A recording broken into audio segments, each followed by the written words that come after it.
दीनमा जरली बेटी भूखल पिया सल रतिया हरलुया के नींद हे कोरे कोरे दूधवा पियवनी हे बेटी पुत्र से अधिक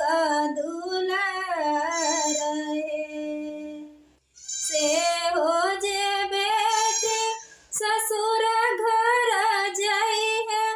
ससुर घर जाई है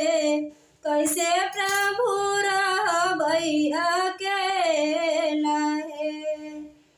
रोबेली पापा रोबेली माई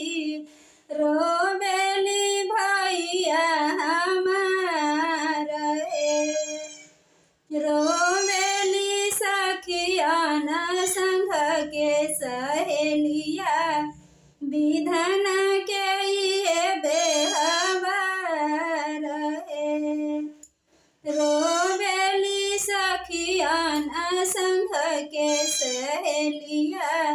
विधन के ये बेहबार है डोलिया उठाई मेली बती सो कहरबा बन के कोयलिया बनी जाए बहे डोलिया उठाई मेली बती सो कहरबा बन के कोयलिया बनी जाए बहे दिनमा जरली बेटी भूखल पियासल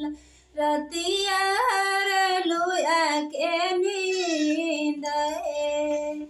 दिनमा